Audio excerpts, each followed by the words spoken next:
By the end of Season 5, Episode 2, Holy Cow, of The Secret of Skinwalker ranch owner Brandon Fugel will boldly exclaim, "We are on the cusp of discovering the secret of Skinwalker Ranch. How did we get here?" Before we cover the experiment, yes singular, in Holy Cow, I think it's pertinent to address one thing I discussed in my coverage from last week and wrap that into something I've been noticing within the Skinwalker Ranch fandom. Before going into this, I want to make one thing clear. I still love the secret of Skinwalker Ranch. It does not cease to be entertaining and thought-provoking, and is an excellent catalyst for disclosure. But something feels off in Season 5.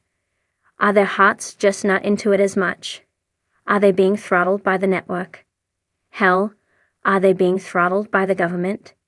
Season 5 just feels incredibly slow. In the previous season, we had industrial drills malfunctioning, rocket explosions, and hundreds of lit-up drones flying in the night sky. Hell, we even had government surveillance helicopters in one of the fields. From the Skinwalker Ranch Reddit, conversations with friends, and general perception, audiences feel that Season 5 is either holding back or just plain boring. While I don't agree that Season 5 is boring, I do understand why they feel that way. Part of me believes this could be a residual fallout of Dr. Travis Taylor and his work as chief scientist for UAPTF. In fact, as I write this, there is a poll on Reddit asking that exact question: Dr. Travis Taylor, friend or disinformation agent? While I, and seemingly the poll creator, do believe Travis is fully invested and on board with Brandon and his team of intrepid researchers, could the History Channel and Brandon, by proxy, be trying to keep disclosure on the down low? Have audiences lost faith in Travis, and if so, could that result in losing faith in Brandon? Brandon has made it inherently clear that he thinks Travis is fully on board and has the ranch's interests in mind. But at the end of the day, as long as Brandon wants to keep the show alive, it doesn't matter what Brandon thinks, it's the audience who matters. If audiences think Brandon is withholding information because of Travis' involvement, then that makes him no better than the government spooks doing the same thing. Again, I want to state I believe Travis is here because he wants to be, and is not moonlighting for a government organization. And I appreciate how Brandon and the team have stood firmly by him. I just think it's important to raise these questions when looking at how this season is perceived as tame by some of the audience. Enough of that. Let's talk about Season 5, Episode 2, Holy Cow. Firstly, whoever names these episodes made a huge mistake by not calling it portals, everywhere. But that's neither here nor there. We joined Dr. Travis Taylor, Tom Winterton, Dragon, Eric Bard, Caleb Bench, Jim Royston, Omnitech, and Sam DeRiso, Omnitech, in the command center. They are sitting around the table rewatching the third piece of evidence from What's Up. In the previous episode, there were talks about how the white orb in that third video resembled the orb that entered the mesa from one side and seemingly came out on the other side. Now, they get to look at the videos directly side by side.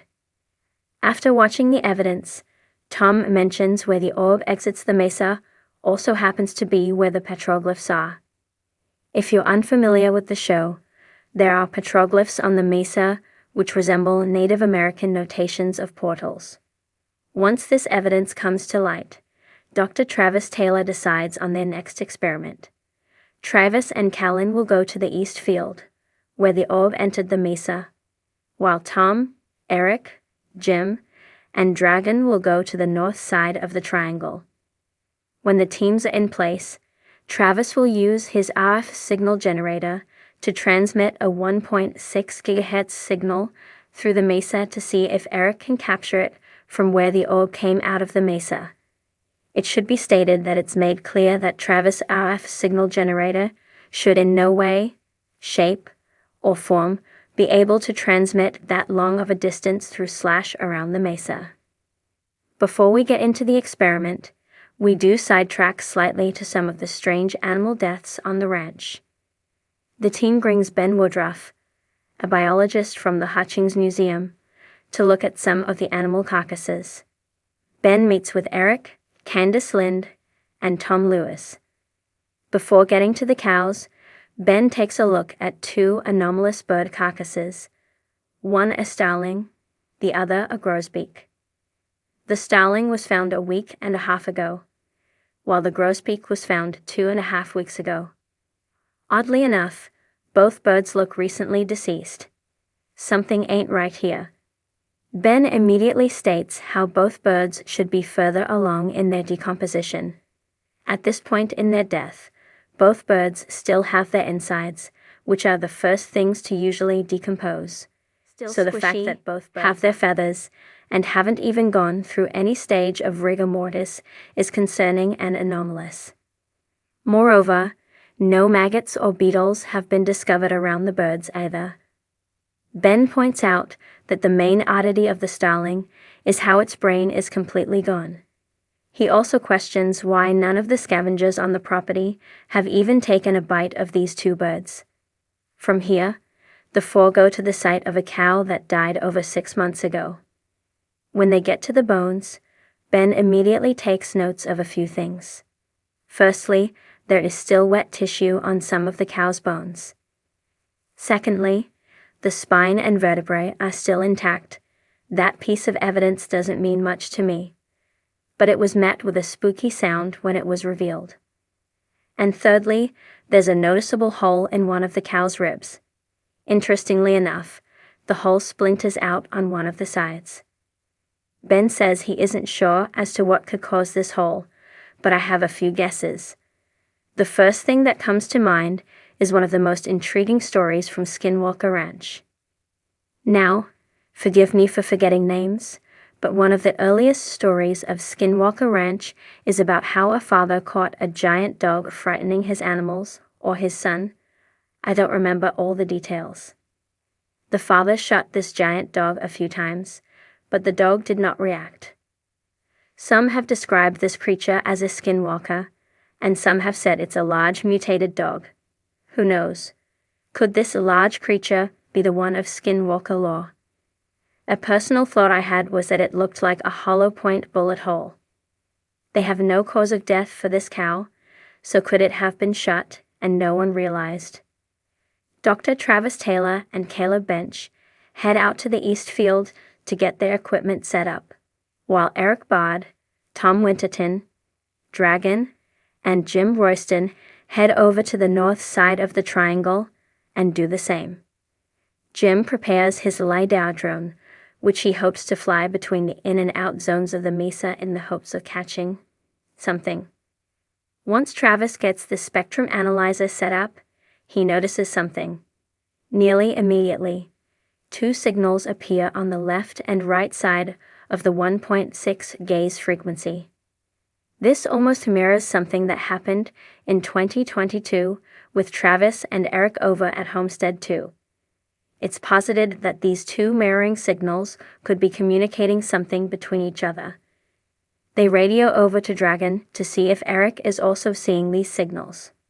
Alas, Eric does not catch these on his RF signal receiver. Jim gets his LiDAR drone in the sky and directly over the out zone of the experiment, and almost simultaneously, Travis loses the two mirroring signals.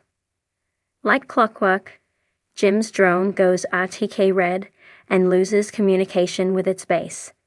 Going hand in hand with the loss of communication, Jim's drone disappears from Eric's GPS tracking. The cherry on top of the sundae is when Jim's drone completely disconnects and starts automatically returning to base. We've seen time and time again that the mesa loves to ruin drones, and this is no exception. As the drone comes back past the out zone, Travis gets the 1.6 gaze signal back, and the drone reconnects with its base. We know why this is happening, but not how. In a previous episode, the team found a spire on top of the mesa, over the route between the in and out zones, through the use of photogrammetry. This spire was constructed visually through hundreds of photos taken, and is one of the most questionable finds in Skinwalker Ranch history. There is no explainable answer to what this spire is, and it is one of my favorite pieces of evidence. So we know why the drone did what it did, but we still don't know how the spire affects electronics. Travis starts his signal back up when Eric notices a spike in his signal receiver. There is no way the signal should be reaching Eric. In the hopes of replicating this evidence, Travis shuts the signal off and starts it back up. Eric again gets peaks of the signal. This should not be happening. While this is happening, Jim starts to fly his drone again. This time he flies it straight into the air. Oddly enough, the GPS shows the drone flying south. To boot, there are large gaps in the GPS data. Looks like the mesa is having its fun again. The drone starts to malfunction, circling north to south many times. That's when Jim gets an RTK red warning, and the drone loses its signal. We join Dr. Travis Taylor, Eric Bard, Dragon, and Caleb Bench in the command center the next day. So what did we find? Eric has 4 videos from the high-speed camera Travis and Caleb set up at their research site. In the hopes of highlighting anything anomalous in the bright sky, Eric does a contrast enhancement for the videos. I will say, this makes me miss when they did experiments at night, and I wish this one was done at night.